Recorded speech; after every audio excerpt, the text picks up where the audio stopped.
This episode is sponsored by Echo. Hear clearly, care confidently. Learn more at echohealth.com. That's EKO health.com. And use code JSP for $50 off any stethoscope.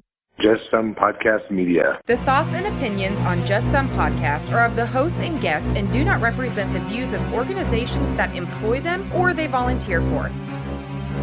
They are also not responsible for spontaneous black holes or nuclear wars that may occur. You have been warned.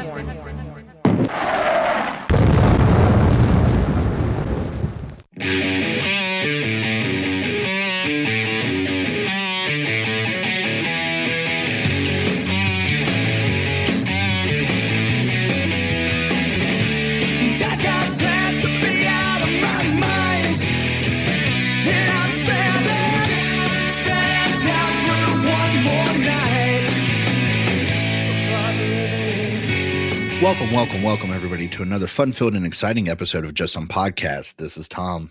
Hey, this is Ben. Tom, how's it going, man? It is going swell, and I couldn't be more excited. We have one of our favorite guests back on the show, Jeff. Hello. And we are going to be talking about his favorite topic in the entire world, shoulder surgery. No, I'm kidding. We're going to be talking about diabetes and maybe some updates and some new strategies for controlling it, but it's going to be a fun and informative episode. Jeff, I have a quick question for you before we get started. Uh-huh. Diabetes, still a problem? Oh, no, we cured it years ago. Yes. It's just a rumor Fake that it's news. a problem. Let's just say I've had a few patients come in with A1Cs greater than 13 and one with an A1C higher than our lab could measure. Shut up. That's never good when the That's lab pretty high. Yeah. You don't know. Yeah. So just for my curiosity, where does the number stop? Like, where does the lab go? 18 or greater is bad. Our lab will get up to 15.9. Our lab stops at 14 because ours will just say greater than 14 if it's... Maybe my lab has some new equipment because I know I saw one over 15 the other day. So, Yeah, it's pretty impressive. Well, I'm not saying score like I was happy about the A1C of 15. I just mean, hey, what do you know? My lab is able to measure Snickers bar in your blood. That's awesome. And that is about what's circulating at that point. I think that's a snack pack. Yeah, I drew up a snack pack out of this guy's vein. That's awesome. Well, Tom, how was your day, man? It was good. I'm just starting to dread Friday in general, but today was actually a pretty decent day, so no complaints for me. Leave it to you to dread Fridays. Yeah, cool. All right. Yeah, Well- that makes very little sense. So, okay, well, I don't know about everyone else's practice, but in my practice, it seems like every person that has forgot something throughout the week suddenly remembers it around 1:30 p.m. Eastern Standard Time and then wants to call my office asking for it. And when you're the only NP in the office, that gets real annoying real quick when you still have patients to go see. So Well, you end up with a lot of crap on your shoes. yeah, not always, but today was, less fun than some days. So that's why I'm saying Fridays just tend to have evolved into, oh, I forgot all that other stuff I was told to do throughout the week. I'll just call Friday afternoon and they'll get me in or it'll happen. And then, yeah. So it's not that I mind Fridays. I love Friday as the gateway to the weekend. I hate Fridays as in working it. This is what I guess I should say. Fair enough. Jeff, how was your day? I sat around with ice on a shoulder. Is that a new diabetes treatment? Because I haven't done that one yet. Yeah, it's what happens when you get old and you keep tearing a rotator cuff. Oh. I thought you were just trying to get fluid through like osmosis or something. I was... Yeah. Fluid pressure osmosis right there. Yeah. I'll just tape the bag to me. Yeah, this was number 2 on the same shoulder. I don't recommend it. Well, if you're going to do it well. So, They don't give frequent flyer miles. There's no discount. No matter how many times I wake up in this surgery bed, it's still the same. What's going on? Well, and the worst thing is, going into it what you're going to be dealing with afterwards. It's not a surprise. Yeah, I can see that, being a problem because, yeah, you know what to expect, know what you're going to do as far as recovery and get to look forward to all that. So not that it's fun for Jeff, but I just had this little cutscene in my head of Jeff looking sad post recovery and the song "Darkness, My Old Friend" by Simon and Garfunkel playing. I was like, oh, that was Jeff a couple weeks ago. So there you go. Little sadist. That's our Tom. Yeah, that's kind of how it felt. Well, I'm glad that you're, upright. So, I mean, we got that going for us. And all things considered, it's 4 days out and pretty well managed for the discomfort. Good. I'm glad to hear that. So, when do you get to go back to work? I will be back to work. I ended up with taking a total of 2 weeks off. And yes, it took a little convincing. And do you think the diabetes guidelines will change during that time? No. Okay, good. We've got until November, December before new guidelines will come out. All right, good. All right, we're up to date on that then. Well, Ben, how was your day? It was nice. Yeah, don't put us on the spot with how our day is. Yeah. Let's listen to all this gloom and doom. And then Ben's like, no, I don't know what's wrong with you guys. It was a great day. No, my day was good. I seen patients in the morning. My office staff asked if they could have Good Friday afternoon off, which we're recording on Good Friday. So I said, sure. And so they took the afternoon off and I worked on charts until I needed to leave. So it wasn't a bad day. You hear the crickets for how much joy we have for you I know, to be able to do that. Exactly. I was sitting there watching him cough on video, being like, I hope it hurts. I hope it burns a little bit. Well, Tom, let's do our social media shout out, and then we'll jump into our story you may have missed, and then we'll get into more diabetes with Jeff. So if you like our show, and we know that you do because you're listening to it, you can find us on Facebook, Instagram, Twitter, and YouTube, all at Just Some Podcast. Our website's www.justsomepodcast.com. Email us if you want to sit in the seat that Jeff's sitting in right now, which would be a little weird because he's at home. But you can email us, and we'll try to get you there. JSP@justsomepodcast.com. No, that's not happening. You're not sending people to the house. No, I'll set the seat outside. They can sit outside. Okay, I'm just saying it's the same seat. That's what we offered. So okay, yeah, they can sit outside in the same seat. There you have it, folks. There you have it. Tom, who wouldn't jump at that? Aren't you happy you had me back already? It's only been a year. Wow, has it been that long? Yeah, it's been a year. It was, maybe it's been almost 2 years. It was around COVID. That little thing that didn't exist. Yeah, it was a blip on the screen. Well, you know what, Ben, we're going to have Jeff back more regularly. But in the meantime, if somebody wanted to help out the show other than flying to Jeff's house to sit in his seat, what they could do is they could go to our website. They could scroll down to just about the bottom of the page. They could click on the Amazon affiliate link. There, they can do all their shopping, put anything in their cart after they click on the link. And then whatever they buy, a small part of the proceeds go to our show. We really appreciate it. It helps out, and we would like to thank you for it. Yeah, absolutely. What's the most interesting thing you guys have seen come across the stage in the last 3 months? Oh, last 3 months? Oh, honestly, the days of 55-gallon barrels of personal lubricant are gone. I haven't seen one of those in a while. I believe that was shipped to Jeff's house. So so out yet. So that was what happened before my shoulder. Yeah. But my question is what was the six pack of spatulas? What was that for? I mean, it was all in the same order. So everybody has to have a hobby, Tom. I don't know what your hobby is, Jeff, but I'm willing to learn. So. And just so we don't freak anybody out, I mean, clarify that we can see what was purchased through our link, but we don't know who or where or anything like that. It just shows us basically the price you paid and then the amount that Amazon is going to kick back to us. So don't fret. We can't actually see what you're buying, Jeff. So it's okay. Maybe. Allegedly. Beyond that, make sure you give us some ratings and reviews. That would really appreciate that. And don't forget to check out our other shows under the Just Some Podcast Media umbrella. We got Nurse Profit with David Metzger. We got Buried Pleasures of Polly and Amazing. And then we'll continue to monitor with two guys that are average at best. So average at best, and that's stretching it, to be completely fair. I've heard some of their shows, and one of the guys sounds really cranky, like he kept messing up lines. I don't know if I would listen to that show, Ben. Stop it. We want them to listen to that show too. So no, I mean listen to that show. That's what you should be doing. I'm sorry. I got it mixed up on my notes here. Are you ready to get into your story that you may have missed, Tom? Do I have a choice? No. Oh, then yes. Well, it's going to be a short story that you may have missed, and you probably haven't missed it because you and I have already talked about it. And it's going to be a short story. So, nurse practitioners have for years campaigned for full practice authority and the ability to practice up to the level of our education and training. And just this last week, New York State has passed full practice authority, becoming the 25th state allowing full practice for nurse practitioners. And a little state that I'm, kind of partial to myself, Kansas, also passed full practice authority, and that they would be the 26th state. And in Kansas, it will go into effect July 1, 2023, and I could not find the starting date for New York. Tom, thoughts?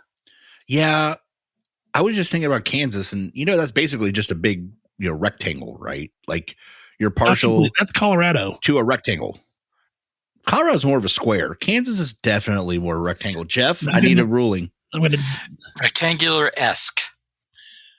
I'll take it. That's a win, Ben. But is Colorado? Yeah, but there's a big bite that's been taken out of the correct. Very that's northeast Kansas corner. City. Yeah, sure.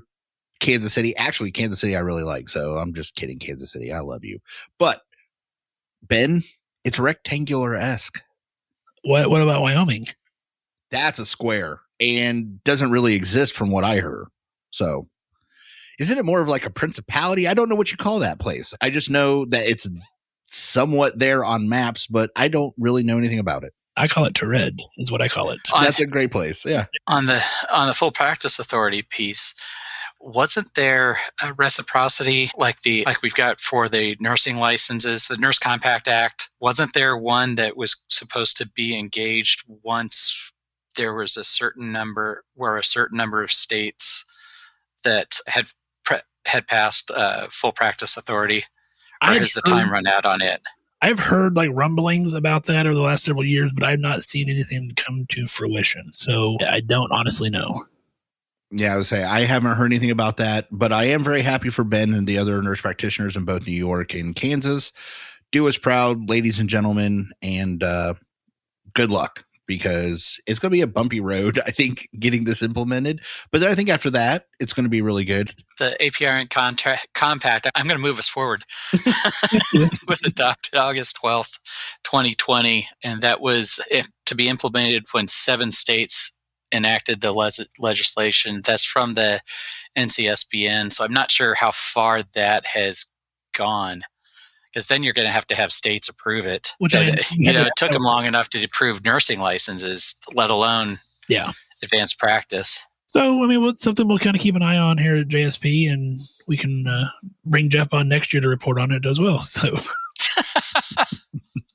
Tom, let's take a break here, and then on the other side of the break, we're going to talk all about the diabetes.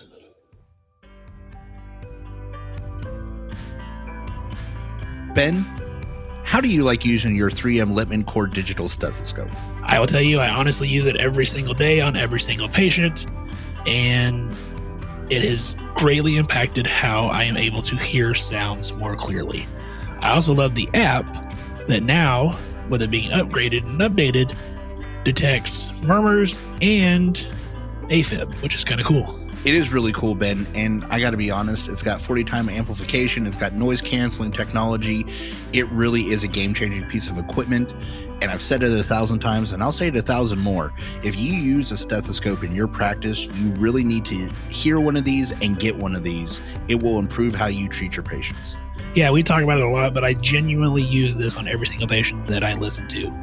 If you want to find out more, you can find out more at echohealth.com. It's ekohealth.com. Use code JSP at checkout. That gives you $50 off your order and lets them know that we sent you.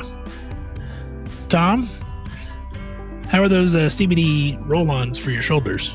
Ben, I've strained a chest muscle recently, and I got to be honest, I think the use of CBD stat products has really helped my recovery. They are some potent products, some of the top on the market, and they are 100% THC free. They're made right here in the United States.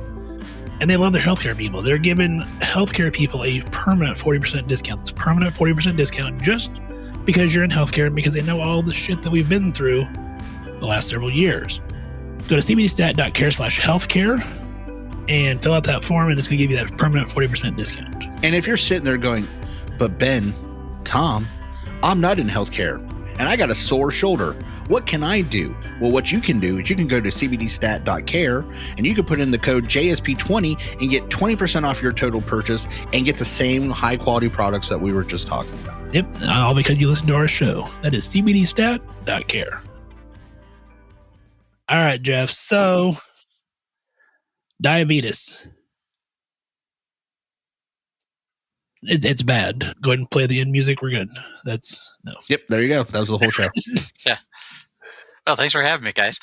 Yeah. Thanks for keeping me up late, jerks. It just slams the mic down. That'd be pretty cool. So, I know that. I guess my first question to you is: there are, I'm gonna say, an official pant load of products on the market currently for diabetes. Obviously, it's a big market that pharmaceutical companies are going after. So how do you, as a practitioner, try to make your way through some of that?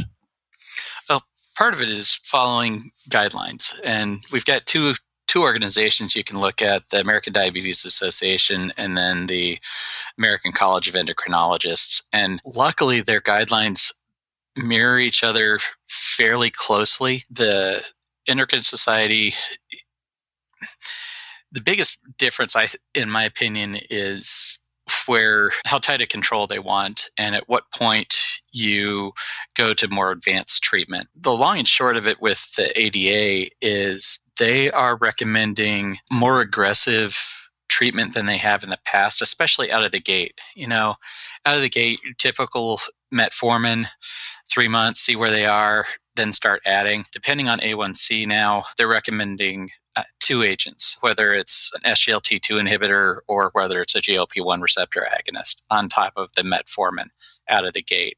And then depending on where their A1C goes and how well controlled they are, there is the possibility of using both the SGLT2 inhibitor and the GLP-1 at the same time along with metformin. And in patients that don't tolerate metformin, they're talking about these 2 agents as first-line agents. And depending on what other comorbidities, so if they've got underlying cardiac problems, risk for kidney disease, then you've got an even bigger indication to use these agents as a first-line agent.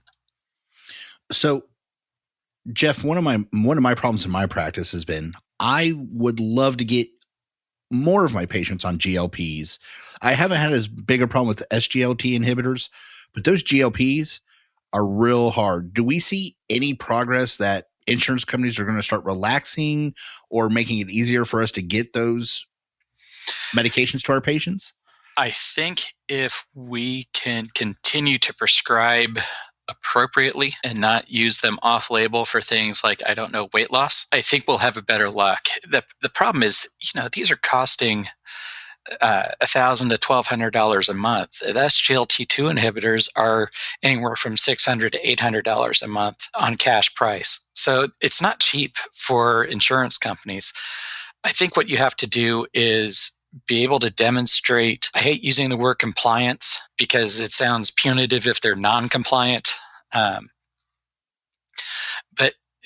I think you've got to look at having people going along with the program and actually trying to manage their disease effectively. One of my throwbacks when I get pushback from insurance companies and have to get on the phone myself, I ask them if they really want me to go against the clinical practice guidelines from the ADA or the ACE. And eventually I get to somebody who realizes that I'm speaking very plainly about what their decision is and how it could potentially be detrimental to a patient. And that tends to help them see the light for getting approval. But then you're still looking at what the cost is to the patient.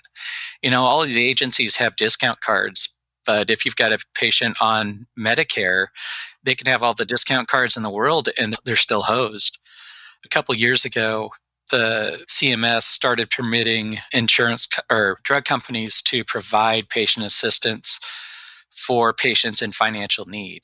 So that has been helpful, but then you've got folks who have to jump through some hoops with some paperwork, reveal some private information that a lot of people don't want to reveal just to get to be able to afford their medicine. the nice thing is the hoops that they have to jump through aren't terribly high. The bar that they have to clear for the insurance company or for the drug company is not terribly high. For the low-income subsidy for folks who are on Medicare, I think they have to be 150 to 200% of poverty. For the drug companies, that line's usually about 300 to 350% of poverty. So they have a little bit more leeway for trying to meet the standard that gets them assistance. So is there ever a point with like a type 2 diabetic where, say they come in and new onset, A1C is 13 or whatever the case may be, do you ever just jump straight to insulin? Do you still try to rely on the oral medications? The guidelines are going to tell you that if you've got an A1C in the teens, you absolutely have a cause to start insulin out of the gate. And usually triple therapy, if you look at the guideline grid, triple therapy is recommended at that point. It's just hard to convince patients to do that. Oh, 100%. Yeah. One thing, since we were just talking about prices and medication, I thought was really interesting, and I want to hear how you feel it's going to impact us moving forward, Jeff, is the United States Congress last year voted in November to cap the price of insulin at $35. Do you think, or are you hoping, I should say, that this will make insulin more available? Like, do you think patients will become, I know you don't like the word compliant, but do you think this is the type of thing that will make that medication more available and therefore we'll see greater control overall? Or do you think the problem is still getting patients to be compliant regardless of the price of insulin? So the bill was introduced. Do you really think that's going to be passed? You've got the government trying to set a price in a free market.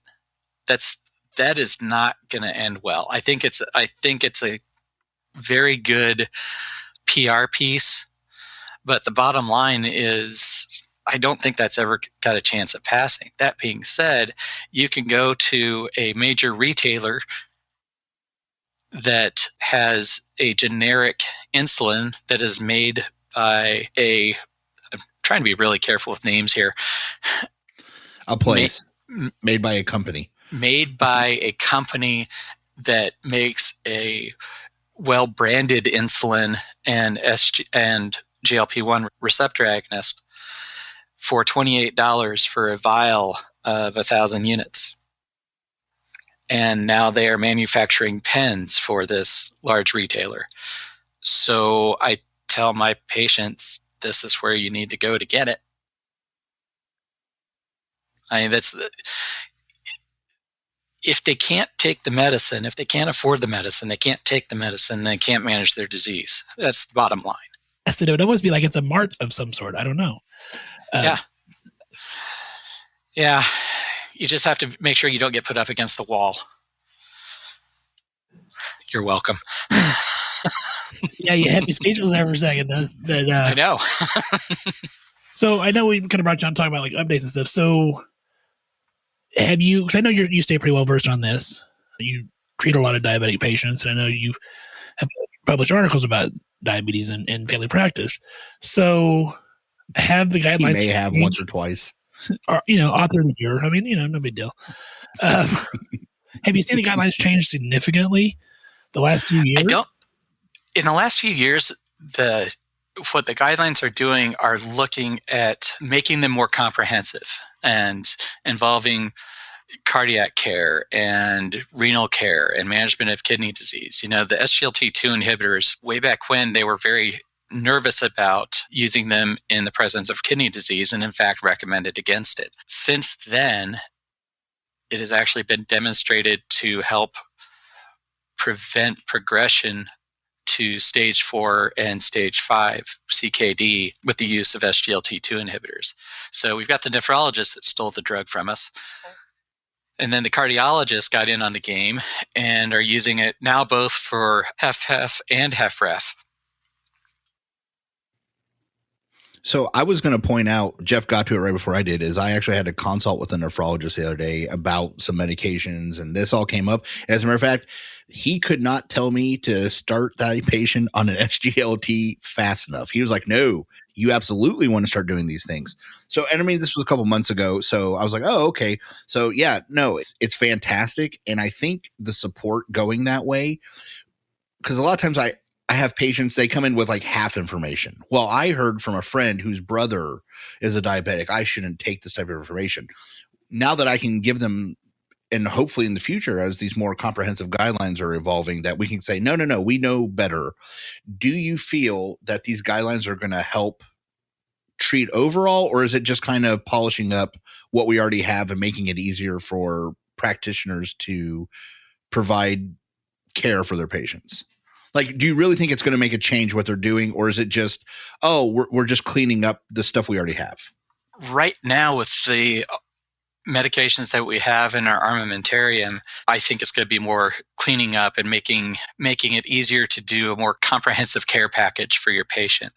There is a drug coming down the road. It's in stage 3 trials that is a combination GIP, GLP-1 receptor agonist. And if the data continue to demonstrate what they have demonstrated thus far, it's going to be a big game changer. So explain for everybody, and myself included, the combination of the GIP and the GLP. Why is that going to make it work better? And why do we want to start making sure our patients are on that medication?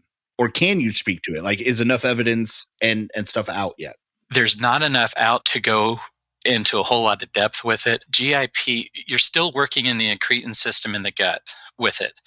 And so what you're telling the body to do is to manage the glucose and manage how the glucose is used and delivered in a more effective manner. Interesting. And so you said that's in stage 3 trials now? Yeah. I think we're probably 2 years away from it. Is that going to be injectable? Yes, it's going to be another injectable.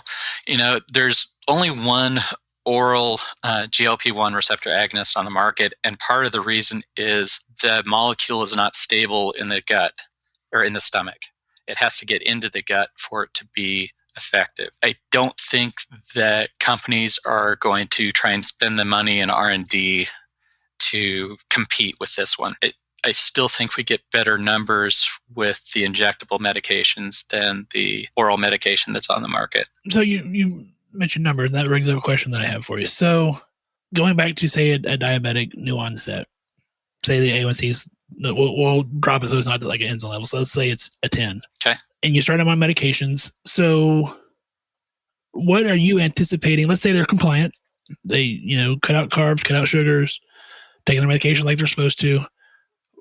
What are you expecting, or what are you happy with as far as like an A1C drop in that first, say, 3 months? It's kind of a double-edged sword because, we want to get them down to goal quickly, but there is a too quickly. If you drop them too fast, you're going to have retinal swelling and you can cause vision problems and vision injury that's not recoverable. So you have to be a little bit careful. I am shooting for a drop of A1C of about 1.5% if I can get it. Most people, if they're compliant and they start out high, they're going to have a bigger percentage drop than somebody who is just above goal. And that's just the nature of the beast. So one of the things I tell my patients is don't go get new glasses because their vision is going to change. Interesting. Their sugars have been high. They've got a little bit of swelling in the retina, whether they've developed retinopathy or not. You're going to see retinal changes. Now, as the sugar gets under control, those changes should reverse as long as they don't have a proliferative or a significant retinopathy, whether it's proliferative or non-proliferative. And then what about your older populations? Because there are some schools of thought that say that they should maintain a higher A1C just because of higher risk for hypoglycemic episodes in your elderly populations. It's a lot safer to have them run high than it is to have them run low. Goal is anywhere from 7 to 8.5. I generally am shooting for 7.5 to 8, and it really depends on the patient. And that's kind of a interesting cornerstone of care that we've got now is really individualizing treatment to the patient instead of trying to do the cookie cutter across the way with there anyone sees this, we've got to do this. If we see this, we've got to do that. It's really individualizing things to the patient. And I think that is probably one of the bigger changes that we're seeing. The other thing is these drugs are not without risk. Initially, the SGLT2 inhibitors had a black box warning about increased risk for amputations. That has since been removed, but there's still a vascular risk. You've got to pick your patients on them. There's a risk for euglycemic diabetic ketoacidosis. So with these medications, and that's the one that'll sneak up on you and really end up biting you and end up with your patient in the hospital in DKA. And that's bad. Yes, bad. Okay, I just wanted to make sure I was clear for everybody. It's every bit as dangerous as DKA in patient with diabetes, or with type 1 diabetes. But it's a little bit more sneaky because their sugar is in range. The pathophysiology on it, it's believed to be secondary carb to carb deficit resulting in generalized decreased serum insulin. And with the decrease in the serum insulin, you get compensatory counterregulatory hormones like glucagon, epinephrine, and cortisol that are secreted or inhibited, as the case may be. They end up getting into an acidotic state without going through all the steps. They end up in an acidotic state. You're going to see it on lab as an anion gap metabolic acidosis. So you're going to see your anion gap go up to 10 to 12, 14. And if you've got somebody with diabetes who's sick and your lab comes back with an anion gap that is up, you've got to immediately be thinking about a metabolic acidosis, especially if they're on an SGLT2 inhibitor and they're going to the ER. That's not a fix at home. Last we talked about this, I think we briefly mentioned like CGMs. Has that increased in your practice as far as the usage? I know with Medicare, it's still a pain in the ass to get CGM approved. Private insurance, not quite as much, depending on the insurance company. The insurance companies you're dealing with are much more friendly than the insurance companies we're dealing with here. The recommendation is to use a 14-day CGM to help with glucose management. And any patient with any insulin, period, full stop. Doesn't matter if it's basal only. Full stop. The recommendation and guideline is to use it. Good luck getting it approved. If you've got a secret tip, I would love to have it, because it is a lot of arguing for me to get it approved for patients. I think I've got it approved for 3 patients. Otherwise, patients are paying cash for it. I have spoke to the reps for companies that provide these, technologies. One of the things I don't understand, or again, you're the expert, that's why we have you on the show, is why do you think we see lobbying and everything? Why do you think these companies aren't pushing harder for these approvals? Like, why don't you think the CGM companies are coming out and saying, hey, these are the guidelines? Why are insurance companies still not? Do you think it's just a cost? I think you're looking at money. I'm not trying to bash insurance companies, because for all the negative press and publicity they get, they can be helpful. It's really easy to sit and bash them, but at the end of the day, people trying to afford to pay cash for these and pay cash for their disease management, they would go bankrupt with it. So yeah, there are some things that insurance companies do that I agree is probably pretty shady and not necessarily the way I would hope to see people run a business. But I think at the end of the day, they do work a little bit for the patient. But that being said, their job is to protect their shareholders and generate revenue. And you have technology that is going to cost money for a disease that costs money, and a disease that people are not necessarily the greatest at managing because of the choices that they make. So the disease just gets more and more expensive. I think at some point, some of these treatments and some of these monitoring tools that we have are viewed as almost luxuries. Do you think that outlook is ever going to change? Or do you think that's just a time thing? Like, as we use them more and we show that what the companies are saying is actually true. And I have a couple patients on CGMs, and I will tell you, they are way more able to adapt and track what's going on and keep me up to date and do their care with this technology. So we know on the ground, and the patients know, that these are effective tools. So do you think it's just simply a matter of time before companies can't argue it anymore? Or do you think there's going to have to be? I think that as time demonstrates improved control and a lower cost, because that's what they're looking for. They're looking to pay as little as possible. If we can demonstrate through outcomes that these are going to lower their cost in the long run, then they're going to jump on board. But part of that is going to be having patients on board with managing their disease effectively. Unfortunately, I think that's the variable that's holding us back. And that's nothing against the patient themselves. It's just human nature. We're dealing with human beings. Yeah, that's the nature of this beast. We've talked about this before. I tell my patients, I'm not going to tell you you can't have something, because that's the quickest way for you to give me the finger and go out and get it. I'm going to tell you, you can't have an A1C of 6.5. I'm going to tell you. Yeah, I wish that would work. I am going to tell them and talk to them about portion control and changing the quantity of food that they eat. You can look at a piece of cake and you can say, I really want a piece of cake. Stop and think, do I want the piece or do I just want to taste it? Because you can take just a fork of it, get the taste of it, and satisfy that urge for that sweet. If you can explain to patients that they will get some satisfaction with that. And the other thing is, if they fall off the wagon, we as providers need to quit beating them up. You failed this, you failed that, now we've got to do this. So insulin becomes a punishment, or adding a medication becomes a punishment, instead of looking at it as a progressive disease. We got to meet people where they are. And there are still providers who beat people up. And I can see that happening. I guess I've never really thought about it because I don't look at it like that. And I try not to approach my patients like that. But having you say it out loud, I'm like, yeah, I can see how some patients would see insulin. Oh, absolutely. As like, oh, you're a failure. So since you got failure on you, I got to get you the anti-failure drug. And I understand that's probably how some people approach it, but I'm trying to take the other course. And I also really like what you just said. I think it's very important for us to talk to our patients about expectations of what they're doing. Like the cake, for example, is, well, the expectation is you're not going to want the whole piece if you taste it. That's why we're trying to get you to do this. I think that's a really good way to manage it. I just don't think we have done it enough. And we had another guest on not long ago who is a rep for a company that does work with CGMs. And one thing she said is something I think Ben and I were already doing is I start with diet and lifestyle. Or if a patient is like right on that cusp of like, oh man, you're like, 7.3, like we're doing great, we're doing all this stuff. And they're like, well, can I just go up a little bit on my medication? I'm like, no, but you can go a little bit down on your carbs, like that's really the difference. The difference is the medicine at this point.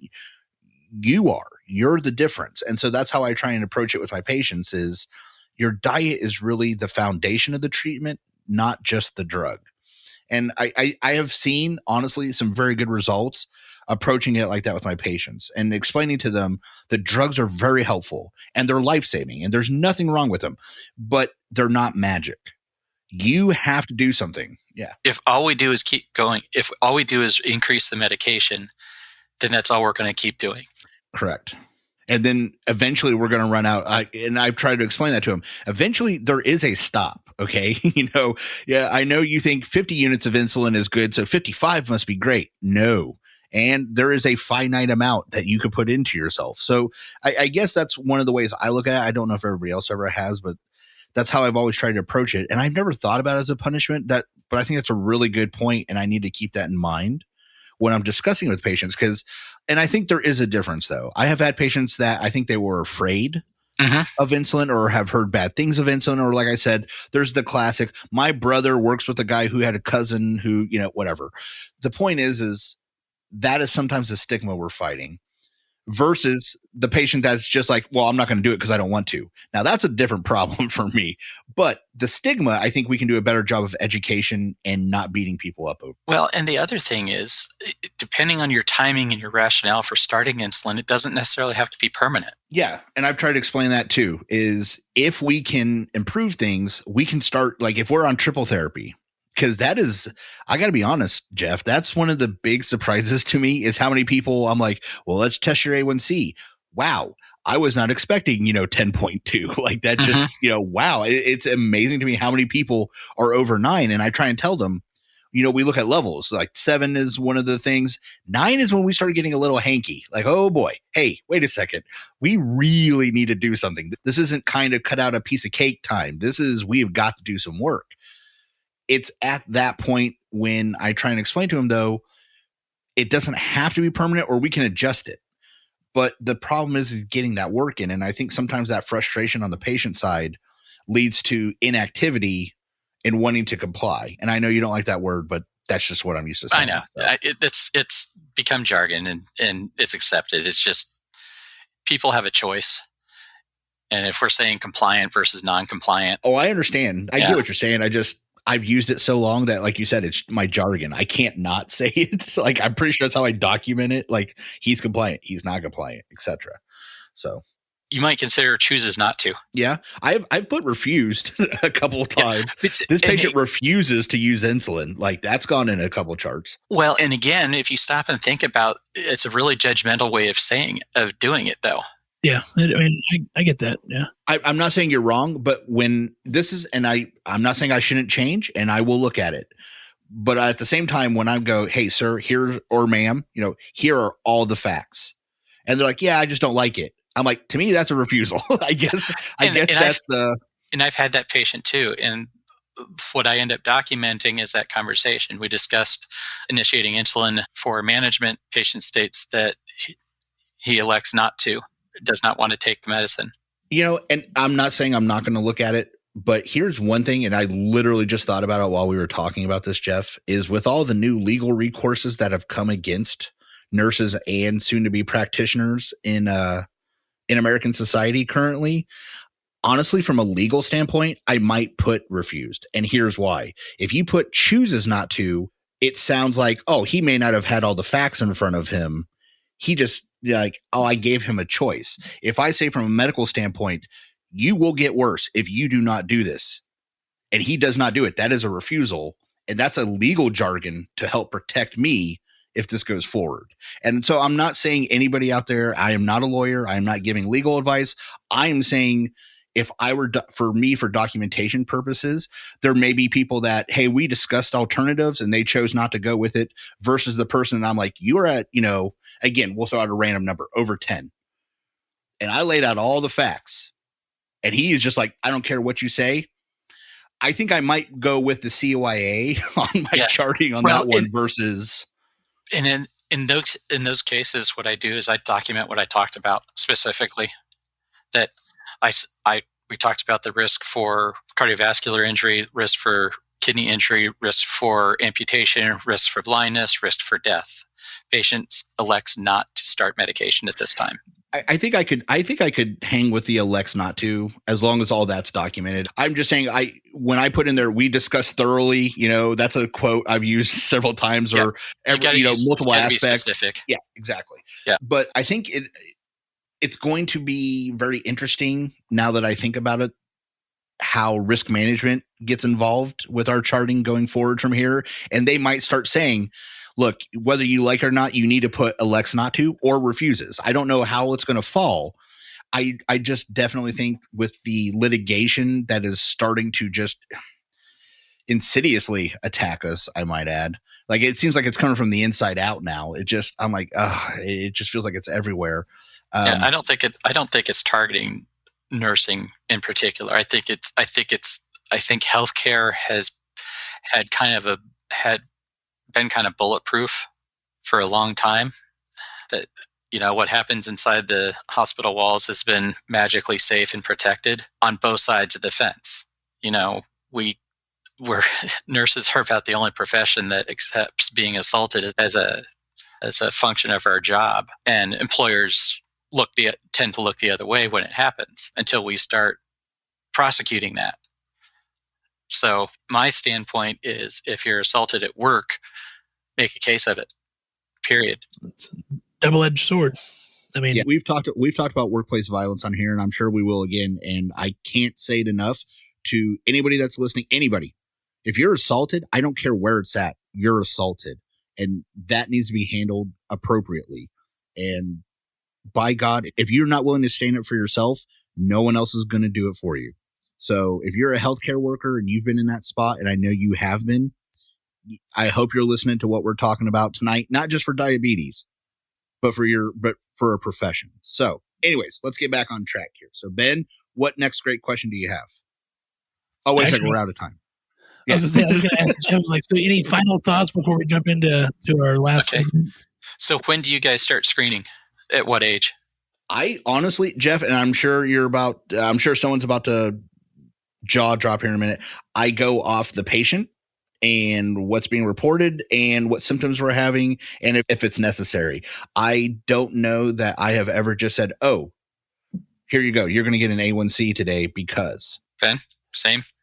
Probably the same, yeah. I don't necessarily screen an A1C unless we're pulling blood work for, like, you know, your CBC, CMP lipid, and their glucose is crazy high, then I'll go ahead and pull an A1C. Yes, if their glucose, the only other time I try and pay more attention is honestly probably late 20s, early 30s. Around that time is when they start going, well, I've noticed I've been more fatigued or whatever. Insert whatever generic, you know, thing you want to. Then if the blood work comes back, I'm like, hey, we need to do some stuff. But I'm waiting for you to tell me what I should be doing. The ADA recommends that adults who do not have diabetes symptoms should be screened for prediabetes and type 2 diabetes starting at age 35. And this came after the USPSTF recommendation came out last summer to drop the screening age from 45 to 35. So the ADA has gone along with it.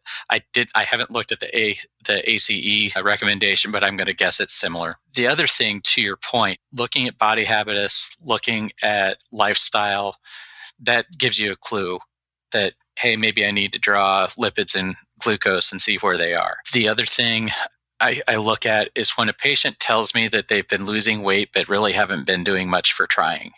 And that's that bad news thing where you're saying, I know you've lost weight, but here's what's happening physiologically and what your body's doing, and here's what my fear is.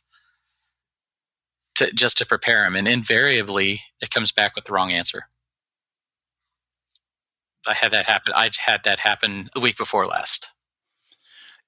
That is one, like I said, that's one of the things, or when people are just like, you know, I just keep peeing all the time. I'm like, well, guess what? You thirsty too? See, I can't drink enough water. Yeah, it's like, well, that's a problem. Yeah, but see, hold on, Ben. That's the catch.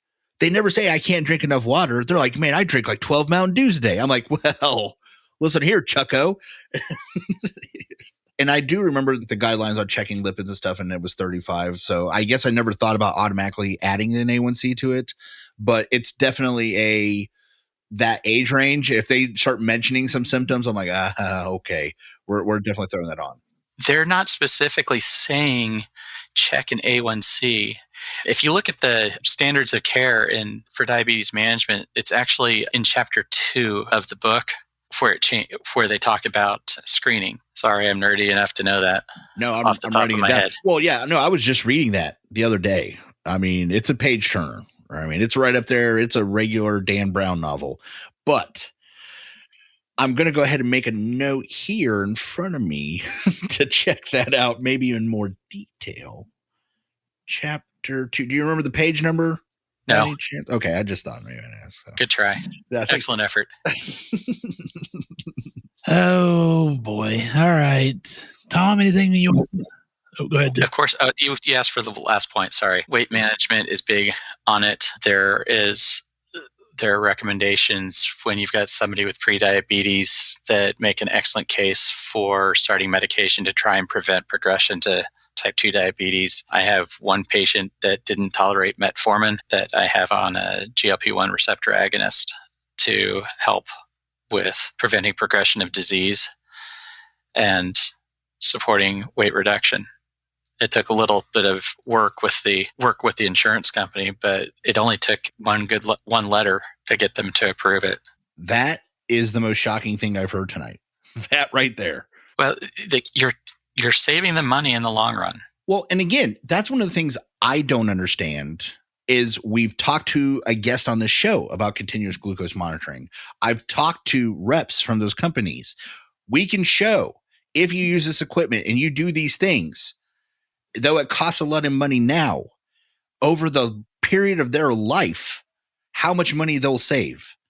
And it almost seems to me like they're just betting on them dying so that they don't have to fork out the money in the long run. So they're going to save money now and later. And that to me is the shady part you were talking about earlier that makes me frustrated. Yeah. If you look at the GMI on those meters, they correlate really closely to A1C. And your patient can go online and look at that and see where their progress is. And you can look at it as a provider or have them in your practice, and you can look and see what time of day they're having trouble, and you can tailor your care to keeping them out of trouble. I had a patient that we could not get his A1C down to save our lives. Started at a CGM. He's now got an A1C of 6.2. And it's because we could see where the problem was. We modified our treatment plan to address the problems. It's almost like we had the technology, and once you were allowed to use it, you could help the patient. Yeah, it's funny how that works. Fucking amazing, man. Yeah. It's fabulous. Fabulous. Yeah. It's like a plan, and it came together. And Yes. That's how it's supposed to work. Yeah. All right, Ben. We got one more segment. Let's get to it. All right. So our final segment, since we don't need to do 5 questions with Jeff because he's already been here multiple times, although... I wanted to do 5 questions. Well, we're going to ask you questions at the end. So, I mean, you still get one question. You're going to still get questions, just not So 5. this is our second opinion segment. And what this is on all of our social media sites, we put out a question that requires an answer with the response and like an explanation with it as well.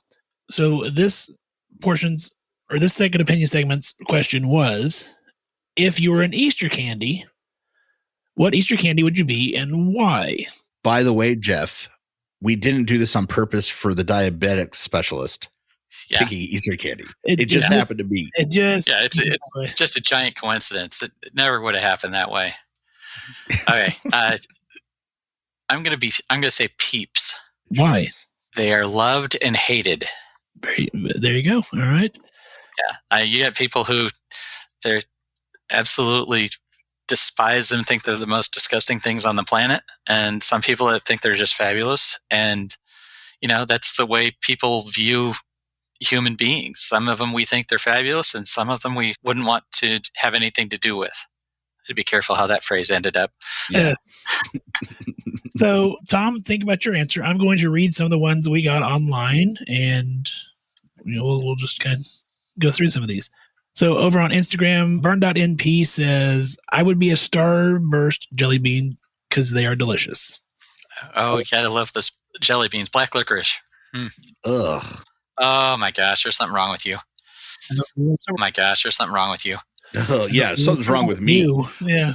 Yeah, exactly. Olivia said, probably a Peep because I look cute, but I'm actually disgusting. Thank you, Olivia. Getting into some more of these. Over on Facebook, Debbie said, a Peep because I love them. Kevin from Art of Emergency Nursing said, whenever Easter comes around, I can't keep those Peeps from sticking to me. I'm a chick magnet, which I thought was hilarious. Oh, God, that's terrible. But yet funny. It's great. Yeah. My sister said... we can go with funny. Yeah. My sister said Reese's just because peanut butter is her favorite. Pantless Jen had 2 answers, Tom. Her first answer was she could be a Reese's egg, full of sugar and fat with a touch of saltiness. Okay. And her second answer was Peeps. People think either that I'm awesome or they hate my living guts. So that was Pantless Jen.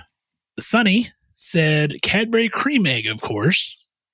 And I'm going to read this whole answer for you. Oh, I have to. Single serving, though there's plenty to share. Available all year. And I mean, the sweet filling speaks for itself. So...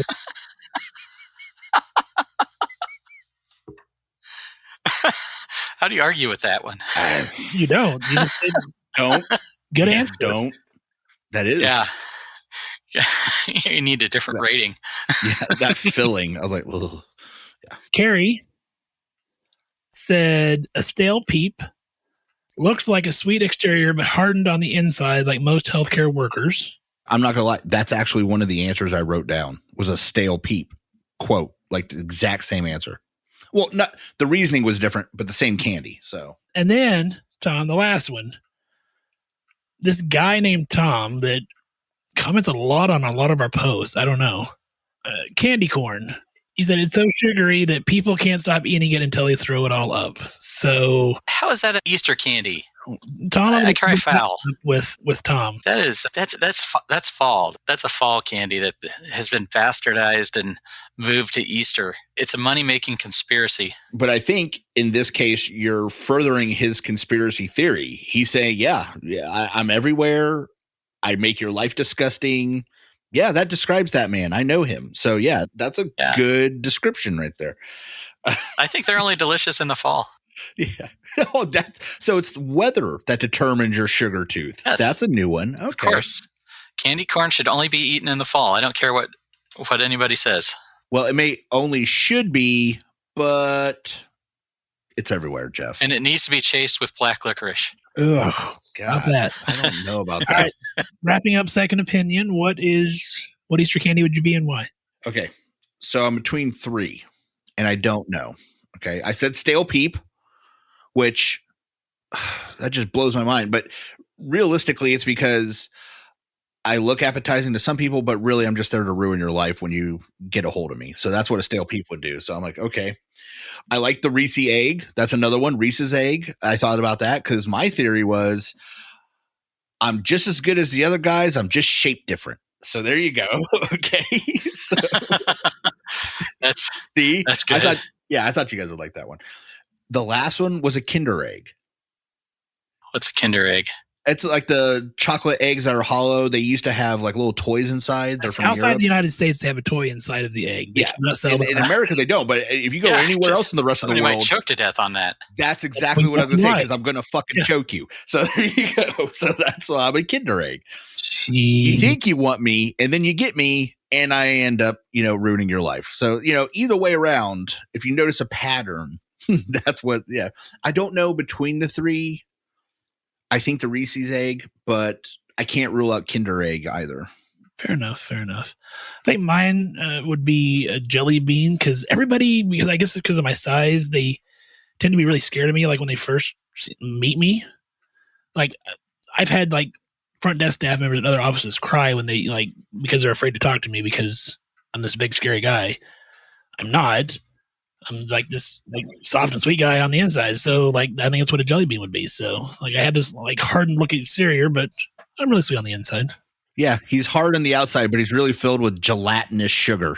There you go. Well, I mean, then we're getting back to the filling again. I can stand up to the belly roll for you if you'd like, but oh God, no. No. Oh, it is way too late or way too early. It doesn't matter what time of day. Both are equally, yeah. That wraps up second opinion. So we will have another question out on social media here in the next coming weeks, and we look forward to reading some more answers on the air. So on that note, Tom, you got anything else to say before we wrap it up? Not really. Jeff, is there anything you want to plug, want to talk about before we get off the air? I would say this. We've been through hell the last 2 years, and there are a lot of days it's easy to be short and snappy with each other and really be harsh and judgmental on our coworkers or our front desk person. It's time to spread some love, like Ben was saying earlier. It's, taking a step back, realizing that they've been through the ringer too. It's not just us, and maybe just trying to figure out how to be nice to each other for a while. That was very eloquent. That's great. Yeah.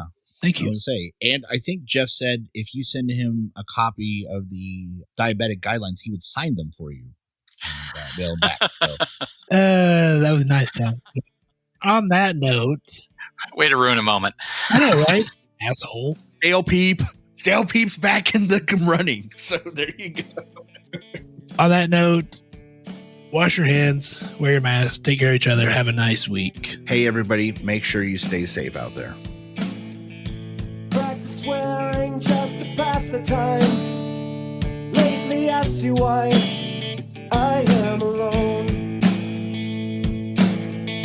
I caught some road rage and I thought of you. And Despite all the many times you say I should have known. Took a class so I could find my G. Find mediocrity's the best that I could do. Went to shower but I slept all day. It takes everything to live the life I choose.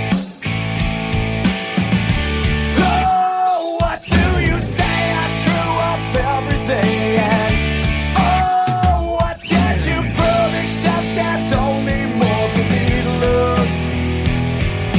Failure's not the same without you.